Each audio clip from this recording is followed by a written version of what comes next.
네, 시청자 국유신동 주주 여러분들 반갑습니다.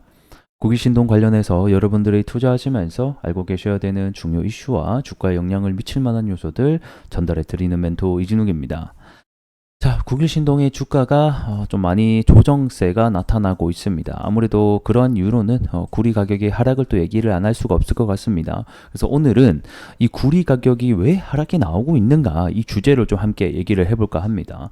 우리가 전망도 알고 있는 것도 중요하지만 이런 리스크적인 부분도 반드시 알고 있어야지 옳은 판단을 할 수 있다고 생각하기 때문에 오늘은 구리 가격에 대한 하락이 왜 나왔는지 이런 리스크적인 부분에 초점을 두고 여러분들과 얘기해보는 시간 가져보도록 하겠습니다.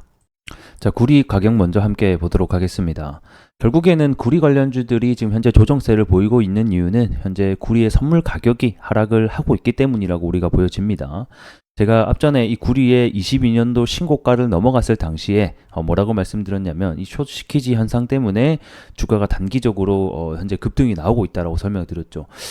이렇게 신고가를 보통 달리다 보면 이제 위에 매물대가 없기 때문에 추가적으로 큰 상승이 나올 수 있을 거라는 기대감도 있지만 그만큼 바닥에서부터 단기간적으로 많이 올라왔기 때문에 이런 매도세 그리고 차익 매물에 대한 부분도 우리가 확인을 해봐야 된다라고 설명을 드렸습니다. 그래서 결국에는 이 구리 선물 가격의 하락으로 인해서 현재 구리들이 조정을 받고 있는데 그러면 이 구리 가격의 하락이 왜 나왔을까? 이 부분을 오늘 좀 하나하나 보도록 할게요. 자, 구리 가격의 하락의 원인은 몇 가지가 있는데 그 중에서 가장 문제가 되고 있는 것이 바로 이 구리 재고량의 문제입니다. 자, 구리 가격 같은 경우에는 AI 열풍 그리고 이어서 데이터 센터 그리고 전력 인프라 문제까지 대두가 되면서 그에 따른 이 구리 소재 이런 부분이 확산이 되면서 구리 가격 상승이 나왔었죠. 그리고 공급적인 측면으로 보게 되면 뭐 광산의 감산 소식들 그 다음에 중국 재련소의 감산 소식들이 합치게 되면서 이 가격을 한층 더 끌어올리게 되는 계기가 됐었습니다. 근데 이 구리 가격에 대한 이런 전망과 현재 이 데이터 사이에서의 뭔가 문제가 있다라는 거죠. 그 데이터 사이가 바로 이 구리 재고량입니다. 그래서 이 구리 가격이 현재 실제 수요 대비해서 크게 웃돌고 있다라는 건데 현재 상하이 선물 거래소의 구리 재고량에 따르게 되면 현재 29만 톤으로 집계가 됐습니다. 이는 작년 같은 기간에 보게 되면 약 14만 톤이었거든. 작년에 보게 되면 23년도 여기 5월 6월 달 보게 되면 약 14만 톤 요런 정도 됐었는데 지금 같은 기간인데도 불구하고 지금 현재 재고량이 2배 이상 남았다라는 게 자체가 말이 안 된다. 이거는 수요 대비해서 가격이 너무 많이 올랐다라고 우리가 생각을 하는 거죠. 그래서 요게 이제 요 지표가 이제 LM이라고 해서 이제 런던 거래 지표고 요게 이제 상하이 거래 지표거든요. 근데 이제 둘 다 재고량이 작년도 같은 기간 대비해서는 확연하게 지금 현재 LME 같은 경우에도 거의 2배 가량 정도 재고량이 남아 있는 상태고 현재 상하이 같은 경우에도 같은 기간 2배 정도 올라간 것을 봤을 때 이 재고량의 문제가 결국에는 수요 대비해서 가격이 너무 많이 올랐다라는 지표가 된다라는 거겠죠. 그리고 이제 두 번째 문제가 결국 재고에 대한 얘기가 될 것 같은데 이 계절적 감소세가 나타나지 않는다는 거예요. 원래 이 구리 같은 경우에는 2분기가 강하게 재고가 소진되는 시점이거든요. 그래서 옛날부터 보게 되면 이렇게 1분기가 이렇게 겨울에는 보통 이게 뭐 건설이나 뭐 이런 데 투자가 덜 이루어지다 보니까 재고량이 확 늘다가 봄부터 이게 소진이 된단 말이에요. 여름까지 쭉 이렇게. 그래서 보통 이러한 차트 모양을 내고 있는데 다 같은 비슷한 모양을 내고 있죠. 그런데 중요한 것은 이제 2분기가 이제 1분기도 끝났고 2분기가 시작되는 이런 시점에서도 이 재고량이 줄고 있지 않다라는 것 자체가 특이하다라는 겁니다. 자, 그러면 이런 AI 열풍과 전망 속에서도 왜 구리 재고량은 감소하지 않을까? 이 부분을 우리가 생각해 보게 된다고 하면 원래 이 최대 구리 소비국 중에 하나가 중국이거든요. 근데 현재 중국의 부동산 시장, 그 다음에 건설 시장이 사실 많이 위축되어 있습니다. 그렇다 보니까 이 최대 소비국이 사실 구리를 많이 소비를 해줘야 되는데 그렇지 못하다 보니까 이 구리의 재고가 엄청나게 많이 남아있는 상황이다라고 보시면 될 것 같고 그래서 원래 이 2분기가 이 건설 활동이 가장 활발한 시기 중에 하나고 뭐 자동차 제조업이 또 활기를 띠는 분기거든요. 근데 재고량 자체가 소진되고 있지 않다라는 것은 결국에는 이 데이터와 그 다음에 이 전망가의 괴리가 존재한다라는 부분들이 될 것 같습니다. 자, 그리고 우리가 또 하나 눈여겨봐야 되는 게 이 구리 가격에 따른 프리미엄을 봐야 됩니다. 이 중국의 정년 구리 수요를 가늠하게 하는 지표가 바로 이 실물 프리미엄이 되겠는데, 이 실물 프리미엄이 톤당 0달러 아래, 한때는 마이너스 5달러까지 급락한 것에 좀 주목을 해볼 필요가 있습니다.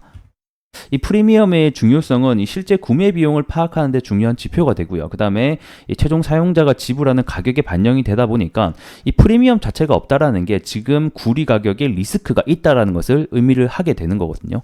그래서 23년도 같은 기간에 봤을 때도 그래도 뭐 60달러 이런 식으로 톤당 프리미엄들이 붙었고, 22년도 원자재가 최고가로 급등했을 당시에는 100달러를 넘어가게 되는, 상회하게 되는까지 급등을 했었는데, 현재 이 구리 가격이 급등함에 따라서 프리미엄 자체가 0달러 마이너스까지 내려갔다라는 것은 확실히 리스크가 있다라는 반증이 되지 않나, 의미가 되지 않나, 이런 생각이 듭니다.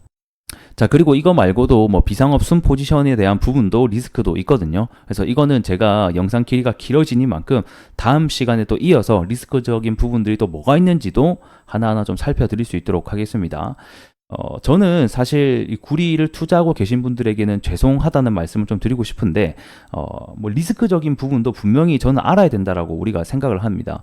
단순히 무조건 좋다, 수요가 이만큼 늘어날 것이다라는 전망도 좋지만, 투자하실 때 리스크적인 부분도 여러분들이 잘 알고 계셔야지 올바른 판단을 하실 수 있다라고 생각이 들어서 이러한 영상도 여러분들에게 준비해 드렸다라고 생각해 주시면 감사할 것 같고, 해당 영상이 조금 도움이 되고 계시다라고 하시면 좋아요와 구독으로 큰 힘 한 번만 부탁드리도록 하겠습니다. 자, 그럼 이제 차트로 넘어가서 또 함께 얘기 나눠보도록 할게요.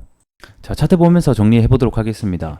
제가 마지막으로 리뷰해 드렸을 당시가 이 고점 부근에서 거래량이 터지면서 장대 음봉이 나왔을 때 얘기를 드렸습니다. 이때 드렸던 말씀이 단기적으로는 이 고점 부근에서 터지는 거래량과 음봉 같은 경우에는 조정세가 나올 수 있다, 이 부분을 우리가 알고 있어야 된다고 생각을 했고, 그리고 조금 더 스윙 관점에서 보시는 분들 같은 경우에는 단기적으로 이런 봉 하나하나의 의미를 두기보다는 이 추세 자체가 깨지는지 안 깨는지가 중요하다, 거기에 대한 첫 번째 포인트 가 이 노란색 선인 21선이 될 것 같다라고 설명드렸죠. 그래서 결국 주가가 구리 가격 하락에 따라서 결국 21선까지 내려왔어요. 단기간에 3일 만에. 참 올라갈 때는 이렇게 사람 힘들게 하면서 올라가면서 내려갈 때는 참 쉽다라는 게 참 사람 화나게 하는 것 같습니다. 그래서 뭐 사실 1차적으로는 여기 장기 이평선들과 과거에 저항을 돌파했던 구간의 가격대이기 때문에 1차적으로는 지지가 나오고 있지만, 사실 이런 지지선보다는 결국 이 구리 가격이 상승으로 돌아와 줄 거냐, 하락으로 계속 내려갈 거냐에 따라서 주가도 함께 행방이 갈릴 것으로 보여지고 있습니다. 그래서 일단은 여기 매물대도 쌓여 있고 장기평선도 같이 모여 있는 구간이다 보니까 해당 구간의 지지를 하는지 여부가 우리에게는 1차적으로는 중요한 가격대가 될 것 같네요. 그래서 여기서 다시 한 번 더 잘 돌아나가는지 여부를 우리가 좀 지켜봐야 될 것 같고, 여기서 돌아나간다라고 하면 1차적으로 여기 갭이 비어 있잖아요. 이렇게 갭이 비어 있을 때는 보통 갭을 메꿔주는 행위가 자주 나오거든요. 그래서 1차적으로는 여기 갭을 메꿔주는지 여부가 우리에게는 중요한 관점이 될 것 같고, 지선은 해당 매물대가 있는 구간을 잘 지켜주는지 여부가 중요할 것 같다, 이렇게 오늘 좀 설명을 드릴 수 있도록 하겠습니다. 자, 해당 영상 좀 도움이 되셨다라고 하면 구독과 좋아요 한 번씩 부탁드리면서 전 또 다음 시간에 여러분들께 인사드릴 수 있도록 하겠습니다. 고맙습니다.